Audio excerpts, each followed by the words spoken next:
नमस्कार साथियों, मैं दानू सर दोबारा आपके सामने आया हूं अपने इतिहास के अगले वीडियो से संबंधित। आज हमें जो पढ़ना है वो हमें पढ़ना है मध्यकालीन भारत। इसको हम देखेंगे परीक्षा उपयोगी तरीके से भी, और आपको एक पूरी थीम समझाने की कोशिश करूंगा जो आपको मैंने पहले वीडियो में अपने वादा किया था। पहले वीडियो में हमने इसके इतिहास का जो बंटवारा है वो पूरा बंटवारा हमने देखा था, तो हम बिना समय बर्बाद किए सीधे अपने पॉइंट पर आते हैं। हमारे मध्यकालीन भारत इतिहास जो है वो स्टार्ट होता है 712 ईस्वी से। ये तिथि क्यों इंपॉर्टेंट थी? ये तिथि इंपॉर्टेंट थी क्योंकि तब पहला अरब, सबसे पहले आपको फैक्ट याद रखना है अरब आक्रमणकारी मोहम्मद बिन कासिम ने भारत पर आक्रमण किया, और यहां से हमारे भारतीय साम्राज्य में मुस्लिम सत्ता की स्थापना होती है। किसकी स्थापना होती है?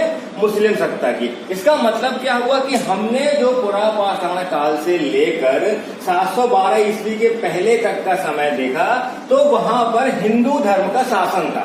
इसे हिंदू धर्म ना कह के हम ये कहेंगे कि सनातन धर्म, क्योंकि हिंदू कोई धर्म नहीं है। सनातन धर्म जो था, जिसको मानने वाले अनुयायी हिंदू कहलाए, उनका शासन था।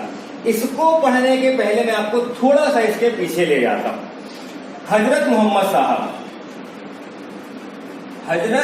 मोहम्मद साहब का जन्म हुआ था 570 ईस्वी में, और इनकी मृत्यु हुई 632 ईस्वी। ठीक है, हमारे मुस्लिम संप्रदाय इस्लाम धर्म को आगे बढ़ाने वाले, चलाने वाले, इसको पूरी दुनिया में फैलाने का जो श्रेय हमारे श्री हजरत मोहम्मद साहब को जाता है। हजरत मोहम्मद साहब की मृत्यु के बाद जो इनके अनुयायी हुए वो कहलाए खलीफा। वो कौन कहलाए? वो कहलाए खलीफा। खलीफा का रोल आपने कई बार पढ़ा होगा इतिहास में। जैसे अगर मैं आपको जो शायद सबने पढ़ा होगा कि इल्तुतमिश जो था वो पहला व्यक्ति था जिसने दिल्ली सल्तनत में खलीफा के द्वारा उपाधि प्राप्त करके गद्दी पर बैठा। इसीलिए इल्तुतमिश को हम दिल्ली सल्तनत का पहला वास्तविक सुल्तान कहते हैं। इसीलिए मैं आपको इस खलीफा के बारे में थोड़ा परिचित करवाना चाहता हूं। हजरत मोहम्मद साहब की मृत्यु के बाद जो उनके उत्तराधिकारी है वो कहलाए खलीफा, और अबू बकर साहब,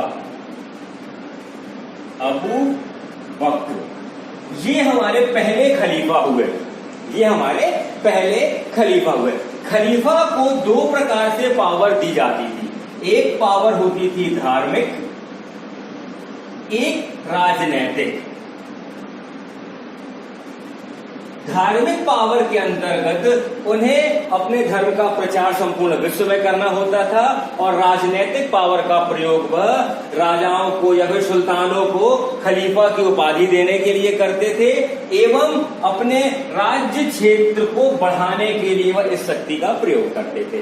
तो ये हुए हमारे खलीफा का रोल, कि खलीफा जो हुए वो मुस्लिम सत्ता के या इस्लाम धर्म के वास्तविक कर्ता धर्ता हमारे खलीफा कहलाए।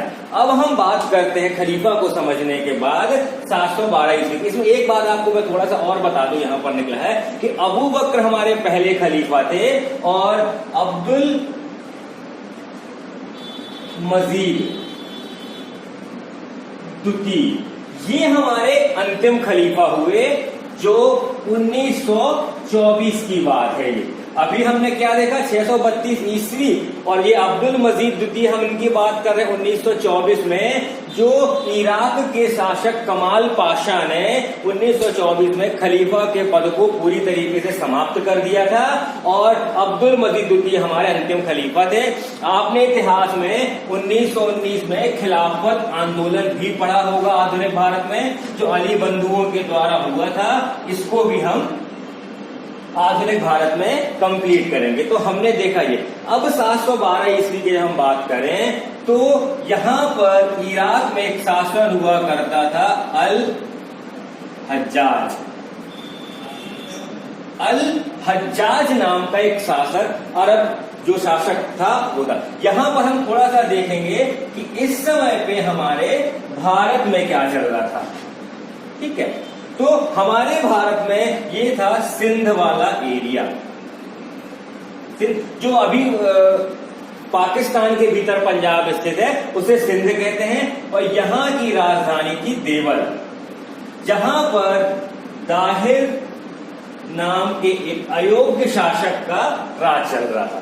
ठीक है, अब हम बात करते हैं कि ये सब अरब में चल रहा था, तो मोहम्मद बिन कासिम को यहाँ आने की जरूरत क्या पड़ी?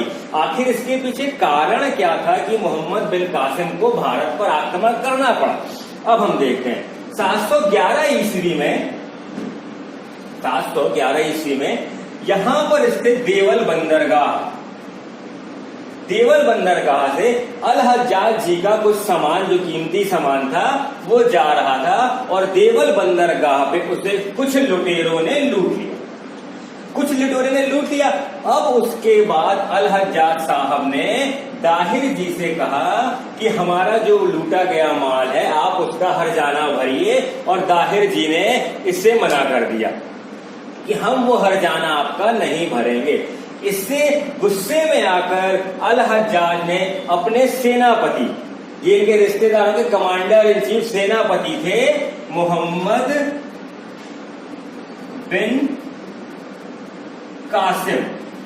बिन कासिम को इन्होंने देवल पर आक्रमण करने के लिए भेजा। 712 ईस्वी में इन्होंने देवल पर आक्रमण किया और राजा दाहिर को हरा दिया। इस युद्ध को इतिहास में हम ब्राह्मण रावुरवाद का युद्ध भी कहते हैं। ये आपको याद रखना है, ये आपकी पहली इंपॉर्टेंट तिथि है, 712 ईस्वी, ब्राह्मण रावुरवाद का युद्ध राजा दाहिर के खिलाफ। और सबसे इंपॉर्टेंट ये था एक अरब आक्रमण। ठीक है, उसके बाद की घटना क्या हुई? 712 से लेकर 714 ईस्वी तक 2 साल तक का इतिहास ही हमें मोहम्मद बिन कासिम का मिलता है। 712 के पहले का और 714 के बाद का हमें कोई भी इतिहास मोहम्मद बिन कासिम का नहीं मिलता है। जब 712 ईस्वी में मोहम्मद बिन कासिम ने दाहिर को हराया तो इनकी 2 पुत्रियां हुआ करती थी, सूर्य देवी और निर्मला देवी। तो मोहम्मद बिन कासिम ने सूर्य देवी और निर्मला देवी को अल हज्जाज के पास भेजा, क्योंकि इनके 2 पुत्र हुआ करते थे, तो पुत्र से शादियां करने के लिए उन्होंने इनकी पुत्रियों को भेज दिया। ये मैं आपको बता रहा हूं इसलिए क्योंकि शायद अरब इतिहास से ये महत्वपूर्ण बिल्कुल भी ना हो, पर हमारा जो इतिहास है, भारत का इतिहास, चूंकि ये पहला आक्रमणकारी था, तो हमें इसकी भावनाएं समझने की या इसके आसपास क्या माहौल चल रहा था वो समझने की बहुत जरूरी है या बहुत आवश्यकता है। ठीक है, अब जब ये दोनों पुत्रियां अल हज्जाज के पास पहुंचती हैं तो अल हज्जाज से ये कहती हैं, इतिहासकारों के 2 मत हैं, मैं दोनों मत आपको बताता हूं। सूर्य देवी और निर्मला देवी ने अल हज्जाज से कहा कि हमारी आबरू जो है वो मोहम्मद बिन कासिम पहले ही लूट चुका है और वो आपको धोखा दे रहा है। तो ये सुन के मोहम्मद बिन कासिम को वापस बुलवाया गया और उसे मृत्यु दंड दिया गया। और कुछ इतिहासकारों का यह मानना है कि जब अल हज्जाज ने मोहम्मद बिन कासिम को अपनी वफा का या फिर अपनी जो लॉयल्टी थी उस लॉयल्टी का सबूत पेश करने के लिए बोला, तो अल हज्जाज ने, मोहम्मद बिन कासिम ने अपना स्वयं का सर काटकर अल हज्जाज के पास भिजवा दिया था। तो अलग अलग मान्यता है, इस हिसाब से केवल 2 फैक्ट हमारे पास है 712 से 714 ईस्वी के बीच के, किसके संबंधित? मोहम्मद बिन कासिम से संबंधित। अब हम यहां पर समझते हैं सबसे इंपॉर्टेंट चीज कि अरब आक्रमण से हमारे भारत पर क्या इफेक्ट पड़ा। तो सबसे पहला आप एक चीज याद रखिएगा, एक पुस्तक है चचनामा, जिसके लेखक हैं हमारे अली अहमद। कौन है? अली अहमद। तो चचनामा के लेखक अली अहमद है। तो चचनामा के द्वारा ही हमें इस अरब आक्रमणकारियों के बारे में पूरी जानकारी मिलती है। उसके बाद हम देखें अगर, तो इस समय पे हमारे जो राजा थे, हमारे भारत वंश के राजा, उनकी सबसे बड़ी स्ट्रेंथ थी हाथी, एलिफेंट। हाथियों के द्वारा ये युद्ध लड़ा करते थे और यही इनकी सबसे बड़ी कमजोरी बनी। ये कमजोरी कैसे बनी कि अरब के जो घोड़े थे वो बहुत ही ताकतवर घोड़े थे, और जब तक हमारा एक हाथी राजा का 360 डिग्री में मूव कर पाता था, तब तक इनके घोड़े हमें राजाओं को, सेनापतियों को मार के आगे निकल जाते थे। इसीलिए ये सबसे ज्यादा हमारे लिए नुकसानदायक हुआ, हमारे हाथियों का होना और भारत में प्रवेश हुआ अरबी घोड़ों का। उसके बाद दूसरी इंपॉर्टेंट चीज हुई जो अरब आक्रमणकारी आने के बाद, ये रेलवे और एसएससी में पूछा गया प्रश्न है कि भारत की ऐसी कौन सी पहली पुस्तक है जिसका अरबी में अनुवाद किया गया। तो वो पहली पुस्तक थी हमारी चरक संहिता। चरक संहिता क्या है? कनिष्क जो हमने देखा था कुषाण वंश का शासक, उनके दरबार में एक महान चिकित्सक होते चरक, उनके समय काल की पुस्तक थी चरक संहिता। तो चरक संहिता को पहली पुस्तक थी जिसे हमने अनुवाद किया था अपने अरबी में। उसके बाद दूसरी पुस्तक थी हमारी पंचतंत्र। दो पुस्तकों का उल्लेख मिलता है, एक मिलता है हमारा किसका, चरक संहिता का, और दूसरा मिलता है पंचतंत्र का। पंचतंत्र गुप्तास डायनेस्टी के समय पे एक शासक, एक व्यक्ति थे विष्णु शर्मा, उनके द्वारा लिखी गई पुस्तक थी हमारी कौन सी, पंचतंत्र। उसके बाद अब जब मोहम्मद बिन कासिम ने ये वाला एरिया जो था, इस एरिया को विजिट कर लिया, इसको विजिट करने के बाद इसने यहाँ के लोगों के सामने दो ऑप्शन रखे। पहला ऑप्शन, या तो आप इस्लाम धर्म को स्वीकार कर लीजिए, और दूसरा ऑप्शन, अगर आप इस्लाम को स्वीकार नहीं करते हैं तो आपको जजिया कर देना पड़ेगा। ये दूसरी इंपॉर्टेंट चीज आई कि भारतीय इतिहास में सबसे पहले जजिया कर किसने लगाया? मोहम्मद बिन कासिम ने लगाया। ठीक है, तो जजिया कर से संबंधित ये पहला फैक्ट। एक फैक्ट और बता दूं, मेन इंपॉर्टेंट एग्जाम के अकॉर्डिंग 3 फैक्ट रहते हैं। पहला फैक्ट, जजिया कर किसने लगाया। दूसरा, जजिया कर ब्राह्मणों पर सबसे पहले किसने लगाया? तो वो था फिरोज शाह तुगलक वंश का। ये इंपॉर्टेंट इसलिए होता है क्योंकि अभी तक भी ब्राह्मणों पर जजिया कर नहीं लगता था। तीसरा सबसे इंपॉर्टेंट, जजिया कर को पूर्णतः किसने समाप्त किया? तो जजिया कर को पूर्णतः समाप्त किया था मोहम्मद शाह उर्फ रंगीला। ये रंगीले किस्म के थे। मुगल साम्राज्य में जो उत्तर मुगल कालीन पीरियड है उसके एक शासक थे मोहम्मद शाह, उनने जजिया कर को पूरी तरीके से समाप्त किया था। तो ये चीजें हमने देखी यहाँ पर कुछ मोहम्मद बिन कासिम के बारे में, कि जो मोहम्मद बिन कासिम का आक्रमण जो था वो कैसे हुआ, कहाँ हुआ, किसने किया। तो होप तो आप लोग इनके बारे में सब समझ चुके होंगे, मोहम्मद बिन कासिम के बारे में।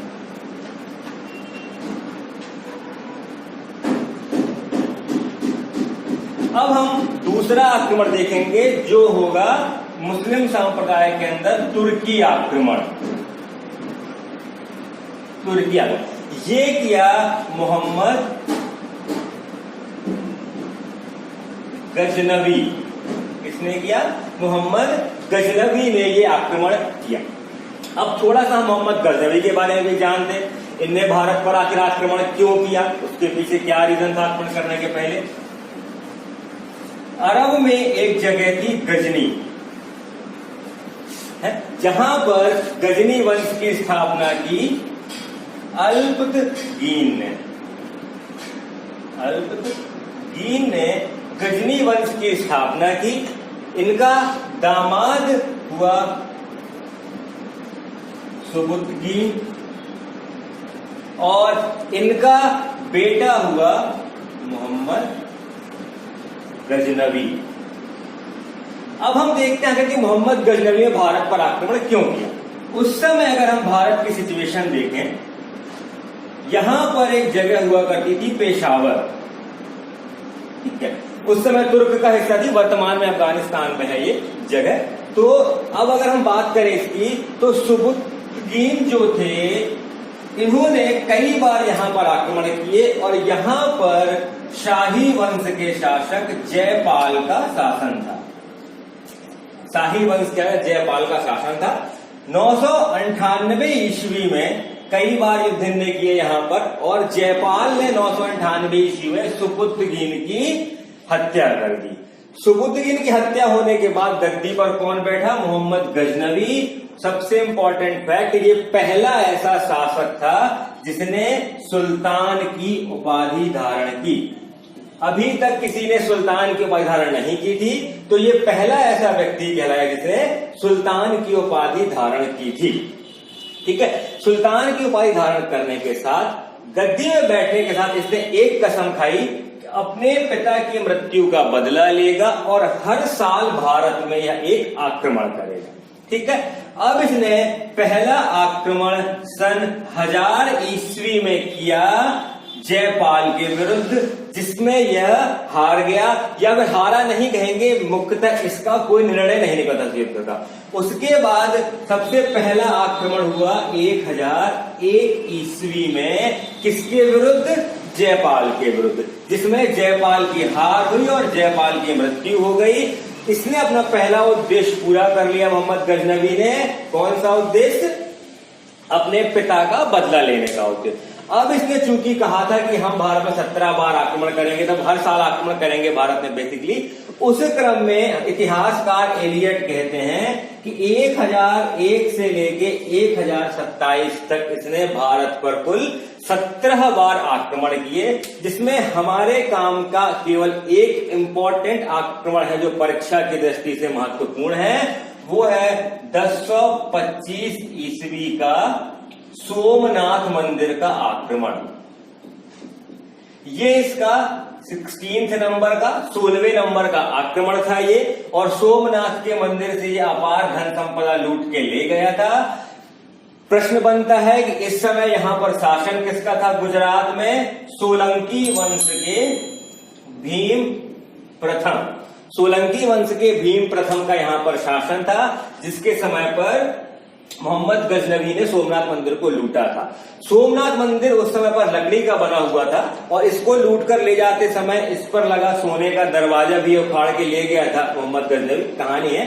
बट इसका संबंध क्या है कि जब ये दरवाजा लूट के ले जा रहा था तो इसे जाटों ने रोका, और जाटों ने वो दरवाजे से छुड़ा लिया, और इसका जो अंतिम अभियान था 1027 ईस्वी का, वो जाटों के विरुद्ध ही हुआ, और 1030 में मोहम्मद गजनवी की मृत्यु हो गई थी। तो इसके संबंधित इंपॉर्टेंट फैक्ट केवल 2 या 3 ही हैं। पहला, सुल्तान की उपाधि धारण करने वाला प्रथम व्यक्ति था, 1025 में सोमनाथ मंदिर को लूटा था, और सोमनाथ मंदिर का निर्माण भी भीम प्रथम ने ही करवाया था। अब अंतिम शासक बचेगा हमारा, उसको हम और देखेंगे, मोहम्मद गौरी।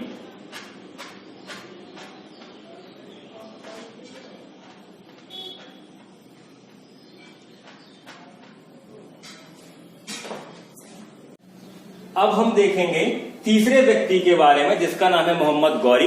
पहले हमने देखा पहला अरब आक्रमणकारी मोहम्मद बिन कासिम, दूसरा तुर्क आक्रमणकारी मोहम्मद गजनवी, और तीसरा तुर्क ही आक्रमणकारी है मोहम्मद गौरी। ठीक है। मोहम्मद गौरी से आपने पानीपत का युद्ध सुना ही होगा, उसके पहले की थोड़ी भूमिका आपको बताता हूं मैं। मोहम्मद गौरी जो भारत में आया तो उसका उद्देश्य धन लूटने के साथ साथ साम्राज्य को स्थापित करना था भारत के भीतर। अभी तक हमने जितने भी मुस्लिम आक्रमणकारियों को देखा, उनका मुख्यतः उद्देश्य होता था कि हम यहां से धन को लूटे, इस्लाम धर्म का प्रचार करें और वापस लौट जाए। किंतु मोहम्मद गौरी का जो उद्देश्य था वह दूरदर्शी उद्देश्य रखता था। उसने यह सोचा कि अगर भारत इतना धनी है तो क्यों ना मैं यहां पर इस्लाम धर्म की स्थापना करूं। अब हम देखते हैं मोहम्मद गौरी के बारे में। गौरी गजनी, अभी जिसके पहले पढ़ा था हमने गजनी जगह के पास एक जगह थी गौर। गौर वंश का शासक हुआ मोहम्मद गौरी। मोहम्मद गौरी के भारत पर आक्रमण देखें हम, सबसे पहले से 4 आक्रमण इसके इंपॉर्टेंट है। 1175, 1178, 1179 एंड 1185। ये 4 आक्रमण इसके बहुत महत्वपूर्ण आक्रमण है। पहला आक्रमण इसने किया मुल्तान में, दूसरा किया गुजरात में, तीसरा किया सियालकोट में। अब सबसे इंपॉर्टेंट चीज इसके आक्रमण की जो थी वो हमें एक बस याद रखना है, जो व्यापम में पूछा जा चुका है, 1178 का गुजरात का आक्रमण। 1178 का जो गुजरात का आक्रमण था, यह मोहम्मद गौरी की पहली हार थी भारत में, जबकि अधिकतर व्यक्तियों को यही पता रहता है कि पृथ्वीराज चौहान से मोहम्मद गौरी हारा था, वो पहली हार थी। किंतु ऐसा नहीं है। जब इसने गुजरात पर आक्रमण किया तो वहां पर सोलंकी वंश के शासक जो थे भीम द्वितीय। जब गजनवी ने आक्रमण किया था सोमनाथ मंदिर को लूटने के लिए, तब यहां पर शासन था भीम प्रथम का, वो भी सोलंकी वंश के ही थे। अब यहां पर शासन है भीम द्वितीय का। तो गौरी की भारत पर पहली हार हुई कब? 1178 में उसके गुजरात अभियान के दौरान। किसने हराया? सोलंकी वंश के शासक भीम द्वितीय ने। यहां पर भीम द्वितीय ने अपनी मां नायिका देवी की मदद से इसको हराया और नायिका देवी के कहने पर इसे मृत्यु दंड न देकर गौरी को छोड़ दिया गया। ठीक है, उसके बाद हम सीधे आते हैं जो हमारे परीक्षा के बिंदु से उपयोगी है, वो हमारा आता है 1191 का समय, 1192 का समय, 1194 का समय। ठीक है, 1191 के समय सबको पता है क्या हुआ था? तराइन का प्रथम युद्ध। तराइन ये हरियाणा में स्थित है वर्तमान, अगर हम वर्तमान परिप्रेक्ष्य में देखें तो हमने देखा 1191 में तराइन का प्रथम युद्ध हुआ पृथ्वीराज चौहान और मोहम्मद गौरी के बीच, जिसमें मोहम्मद गौरी की पराजय हो गई।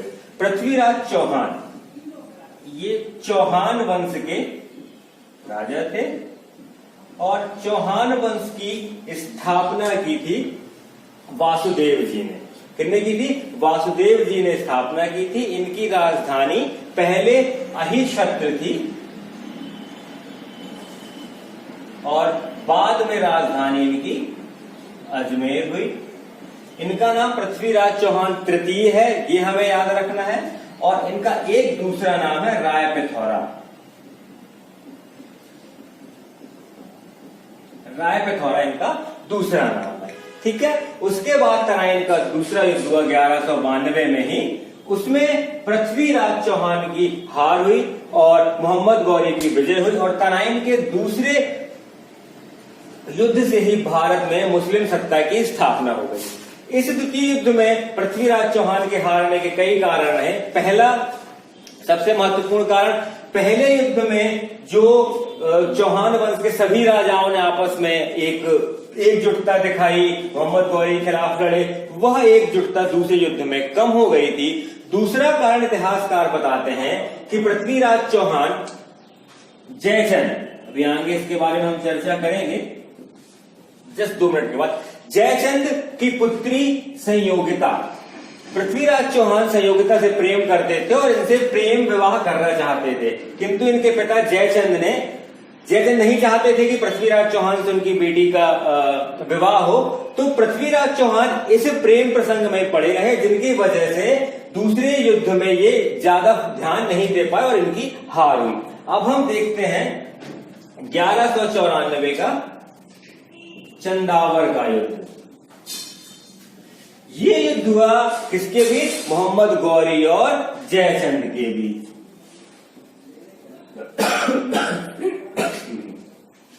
जयचंद के बीच, क्योंकि जयचंद भी पृथ्वीराज चौहान को हराना चाहता था, इसीलिए तराइन के द्वितीय युद्ध में जयचंद ने मोहम्मद गौरी की मदद की थी।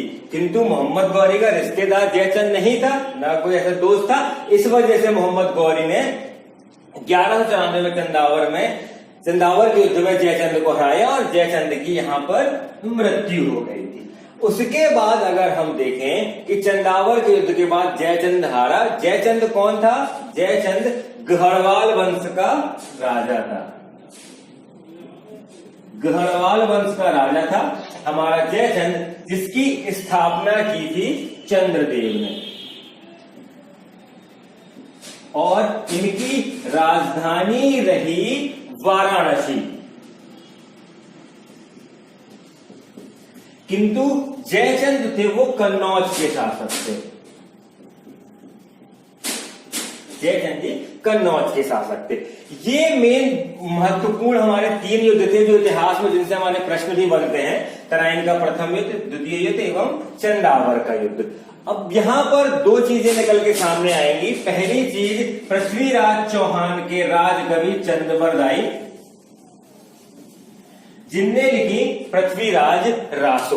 चंद्रवरदाई के पृथ्वीराज रासो के अनुसार पृथ्वीराज चौहान और गौरी के बीच 16 आक्रमण हुए, ये 16 युद्ध हुए। 16 युद्ध में ही जीत पृथ्वीराज चौहान की हुई और अंतिम युद्ध में मतलब 17वें युद्ध में पृथ्वीराज चौहान हारा।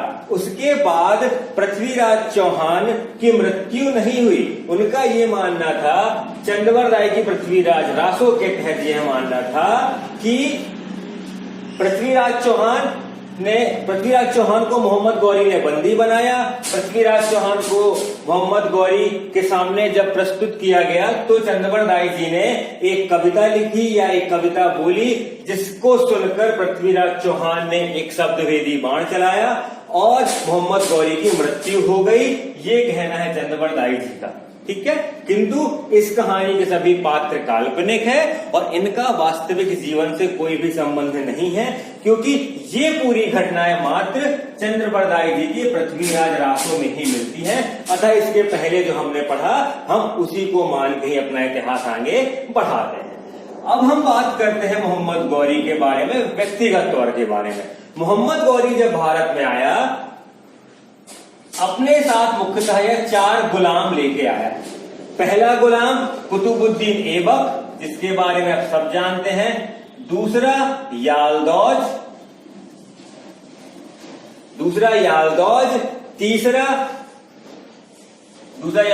तीसरा हो गया अपना ऐबक, यालदौज, कुबाचा और एक और है इसके बाद बख्तियार खिलजी।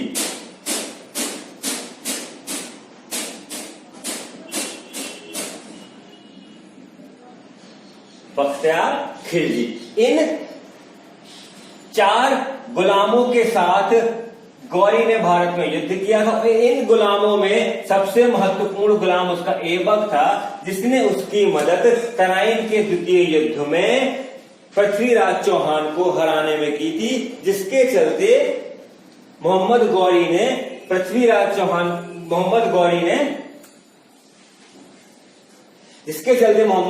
ने कुतुबुद्दीन ऐबक को दिल्ली की सल्तनत सौंपी और यह वापस लौट गया। उसके बाद आगे की जो हमारी कहानी रहेगी या आगे का जो हमारा वीडियो रहेगा वह पूरे तरीके से आधारित रहेगा हमारे दिल्ली सल्तनत के ऊपर, जहां से कुतुबुद्दीन ऐबक दिल्ली सल्तनत की स्थापना करेगा। अब अगले वीडियो में हम इसके बाद दिल्ली सल्तनत को देखेंगे। धन्यवाद।